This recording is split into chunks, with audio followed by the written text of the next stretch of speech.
Hello everyone, welcome to our YouTube channel. I am Himanshu. तो आज की हमारे वीडियो का टॉपिक एक्चुअली हमारी लास्ट वीडियो से है। हमारी लास्ट वीडियो में दो कमेंट्स आए थे कि वर्कआउट ज़्यादा इंपॉर्टेंट है या न्यूट्रिशन ज़्यादा इंपॉर्टेंट है। ये था पहला कमेंट। दूसरा कमेंट था कि मसल गेन कैसे करें। तो इन दो कमेंट्स के ऊपर आज की हमारी कंप्लीट वीडियो होने वाली है कि वर्कआउट ज़्यादा इंपॉर्टेंट होता है या न्यूट्रिशन ज़्यादा इंपॉर्टेंट होता है या दोनों इक्वल होते हैं या कोई और ऐसी चीज़ भी है जो इनके साथ इक्वली बैलेंस्ड होनी चाहिए, और मसल गेन कैसे होता है, क्या प्रोसेस होता है मसल गेन होने का।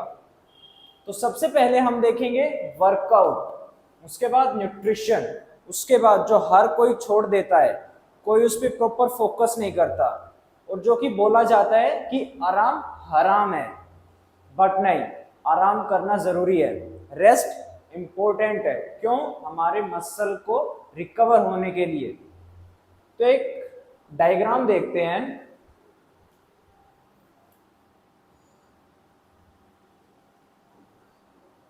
For example, this is our muscle valley. ये हमारी मसल वैली है, हमारा मसल है ये। तो ये इसका साइज कैसे हम गेन करें वो देखेंगे आज हम। सबसे पहले हम जिम्स में जाते हैं, वर्कआउट करते हैं। वर्कआउट करने से क्या होता है, हमारे मसल में माइक्रोट्रोमा होता है। माइक्रोट्रोमा होता है टाइनी टाइनी क्रैक्स। क्रैक्स आ गए हमारे मसल में। क्यों आते हैं? क्योंकि जब हम वर्कआउट करते हैं तो एक रैप के फेज होते हैं, कॉन्ट्रैक्शन एंड एक्सटेंशन। मसल को कॉन्ट्रैक्ट कराएंगे, देन स्ट्रेच होगा, रिलैक्स होगा। इस फेज में, इस रैप में हमारे मसल में माइक्रोट्रोमा होते हैं। और माइक्रोट्रोमा क्या होता है? माइक्रोट्रोमा होता है कि हमारे मसल में टाइनी टाइनी क्रैक्स आते हैं, हल्के हल्के क्रैक्स आते हैं, और इस क्रैक से आते हैं ब्लीडिंग होती है। तो ऐसे हमारे वर्कआउट से, मैंने एक पहले भी आप लोगों को बताया कि वर्कआउट से ना हमारा फैट लॉस होगा ना कुछ होगा। वर्कआउट से हमारे मसल में क्रैक्स आएंगे, उन क्रैक्स से फिर ये आए, वर्कआउट से क्रैक्स, फिर हमने लिया न्यूट्रिशन। न्यूट्रिशन से क्या होगा, हमने बॉडी को फ्यूल प्रोवाइड किया, हमने बॉडी को प्रोटीन प्रोवाइड किया। प्रोटीन फिर अब इन ये क्रैक्स आए हैं, इनको हील करेगा, इन क्रैक्स को हील करने में हेल्प करेगा, हील करेगा।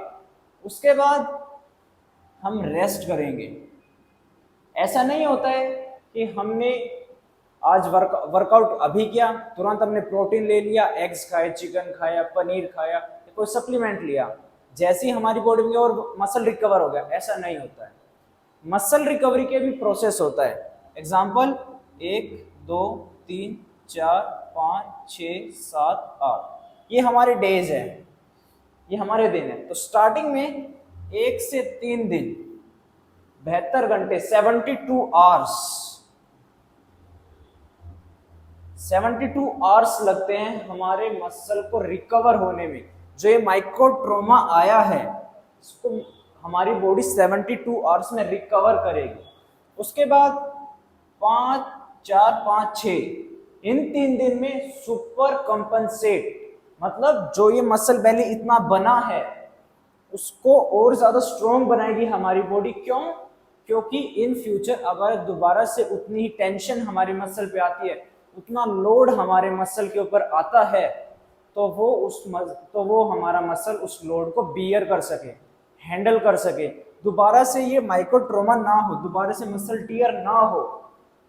इसलिए हमारी बॉडी थोड़ा सा हल्का सा हाइपरट्रोफी करती है उस मसल में, मसल को स्ट्रॉन्ग बनाती है वो ज्यादा, और ये होता है सुपर कंपनसेट इन 3 दिनों में। और उसके बाद हमारा मसल एक्चुअल में रिकवर होता है। तो आप 7th डे या 8th डे या 9th डे आप अगेन उस पार्ट का वर्कआउट करो।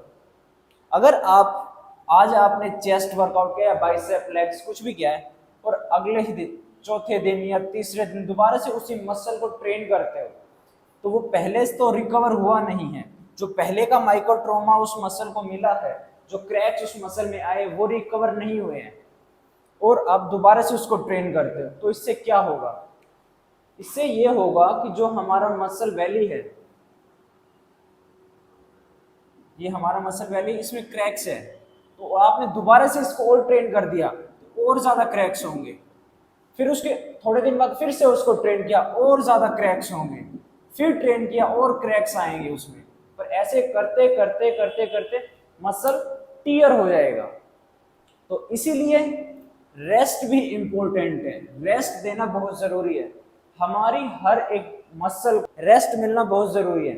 अगर रेस्ट नहीं दोगे तो रिकवर नहीं होगा, रिकवर नहीं होगा तो सुपर कंपनसेट स्टेट में नहीं जाएगा। और अगर नहीं गया तो आप प्रोग्रेशन तो भूल जाओ, प्रोग्रेशन नहीं आएगा। प्रोग्रेशन भूल जाओ, बल्कि आप और ज्यादा नीचे, आपकी परफॉर्मेंस डाउन होने लग जाएगी, डिक्लाइन हो जाएगी। जो पहले आपने मसल को जो लिफ्ट कराया था उतना लिफ्ट नहीं होगा, डाउन डाउन डाउन, और एक टाइम पे मसल टीयर हो जाता है। Surgery is the last option. तो इसीलिए वर्कआउट इंपॉर्टेंट है, न्यूट्रिशन इंपॉर्टेंट है, एंड रेस्ट, तीनों इंपॉर्टेंट है। अगर आप सिर्फ वर्कआउट करते हो एंड न्यूट्रिशन लेते हो तो क्या होगा? आपने वर्कआउट कर दिया, मसल वैली में माइक्रोट्रोमा हुआ, मसल वैली टीयर हुई, न्यूट्रिशन दे दिया, वो फ्यूल बॉडी के पास फ्यूल पहुंचा, प्रोटीन गया बॉडी के पास कि उसको हील करे, बट आपने रेस्ट नहीं दिया। 2 दिन बाद 3 दिन बाद आपने अगेन इसमें मसल में माइक्रोट्रोमा दिया, उससे क्या होगा? मसल टीयर होने के चांस बढ़ जाएंगे। और अगर आप वर्कआउट नहीं करते हो, सिर्फ न्यूट्रिशन अच्छा ले रहे हो, रेस्ट अच्छा ले रहे हो, उससे क्या होगा? उसमें ये होगा कि आपकी आइडियल बॉडी कॉम्पोजिशन, आपका फैट परसेंटेज मेंटेन्ड रहेगा, फैट परसेंटेज ज्यादा बढ़ेगा नहीं। रेस्ट दोगे, रेस्ट आपने मसल में माइक्रोट्रोमा तो दिया नहीं, तो रेस्ट देने का कोई बेनिफिट है?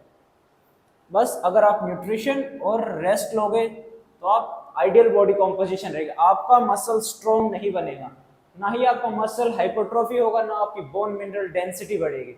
इसीलिए सिर्फ न्यूट्रिशन और सिर्फ रेस्ट से भी कुछ नहीं होगा। और अगर आप वर्कआउट कर रहे हो और रेस्ट कर रहे हो, सिर्फ न्यूट्रिशन नहीं ले रहे हो, तो उससे क्या होगा?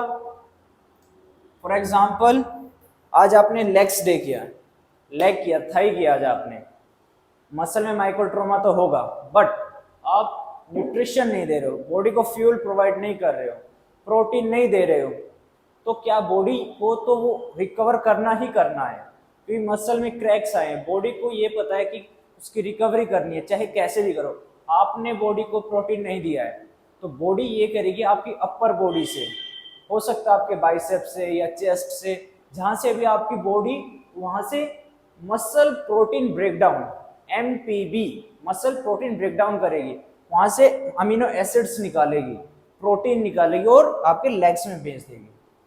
फिर आपके लेग्स की रिकवरी होगी, बट रिकवरी आपकी लेग्स की होगी, बट आपकी अपर बॉडी, जो आपकी अपर बॉडी में मसल हाइपरट्रोफी हुआ है, वो डिक्लाइन हो जाएगा। वहां से बॉडी प्रोटीन निकालेगी, अमीनो एसिड्स निकालेगी, एंड जहां पे माइक्रोट्रोमा है वहां भेज देगी। तो इससे क्या होगा कि अगर आप सिर्फ वर्कआउट कर रहे हो और रेस्ट कर रहे हो, न्यूट्रिशन नहीं दे रहे हो, तो इससे एक टाइम आएगा कि आपकी परफॉर्मेंस डिक्लाइन होगी, आपकी हाइपरट्रोफी डिक्लाइन होगी। क्यों? क्योंकि आज आपने लेग्स डे किया है, लेग्स में तो आपकी रिकवरी हो जाएगी, बट अपर बॉडी वो डिक्लाइन हो जाएगी। नेक्स्ट डे या थोड़े दिन बाद आपने अपर बॉडी किया, अपर बॉडी में माइक्रोट्रोमा हुआ, देन फिर आपकी बॉडी लेग से प्रोटीन निकाल के अपर बॉडी में सेंड करेगी। ये होगा तो ना तो आपकी अपर बॉडी बनेगी, ना लोअर बॉडी बनेगी, ना आपकी चेस्ट, बैक, बाइसेप, कुछ नहीं बनेगा, कोई मसल हाइपरट्रोफी नहीं होगा। तो इसीलिए जितना वर्कआउट इंपॉर्टेंट है उतना ही न्यूट्रिशन इंपॉर्टेंट है, और जितने ये दोनों इंपॉर्टेंट है उतना ही रेस्ट इंपॉर्टेंट है। तो आई होप आप लोगों को समझ में आया होगा कि वर्कआउट, न्यूट्रिशन और रेस्ट तीनों चीज इक्वली इंपॉर्टेंट है। ऐसा नहीं है कि आप वर्कआउट को स्किप कर दो, न्यूट्रिशन और रेस्ट पे फोकस करो, या न्यूट्रिशन स्किप कर दो, वर्कआउट रेस्ट पे फोकस करो, या रेस्ट को स्किप कर दो। नहीं, आपको तीनों चीजों पे बराबर बराबर ध्यान देना है। ओके, तो अगर आपके मन में कोई और डाउट्स हो, कोई क्वेश्चन हो, क्वेरी हो, फिटनेस से लेके, वर्कआउट से लेके, एक्स्ट्रा कोई क्वेश्चन नहीं, फिटनेस एंड वर्कआउट से रिलेटेड, न्यूट्रिशन से रिलेटेड भी अगर आपको कोई क्वेश्चन हो, डाउट हो, क्वेरी हो, तो कमेंट सेक्शन में प्लीज कमेंट करें। और आई होप आपका कंफ्यूजन अब खत्म हो गया होगा, समझ में आ गया होगा कि तीनों चीज इंपॉर्टेंट है और इस चीज पे हमेशा ध्यान रखो। ऐसा नहीं होगा कि आप डेली डेली बाइसेप करोगे, डेली लेग्स करोगे या चेस्ट करोगे तो आपका मसल हाइपरट्रॉफी होगा, नहीं, डिक्लाइन हो जाएगा। अगर आपने रेस्ट नहीं दिया 3 दिन 72 आवर्स में आपका मसल रिकवर होगा। Next 3 days super compensate, muscle hypertrophy जाएगी, बॉडी उस मसल को स्ट्रॉन्ग बनाएगी ताकि वो नेक्स्ट टाइम इतना लोड आए, इतनी टेंशन आए मसल के ऊपर तो वो बियर कर सके, उसको हैंडल कर सके। उसके बाद आप उसको प्रोग्रेशन में ले जा सकते हो, उसके बाद आप वर्कआउट कर सकते हो उस मसल ग्रुप का। तो आज की वीडियो से कुछ भी पता चला हो तो लाइक करें और कीप सपोर्टिंग। Thank you.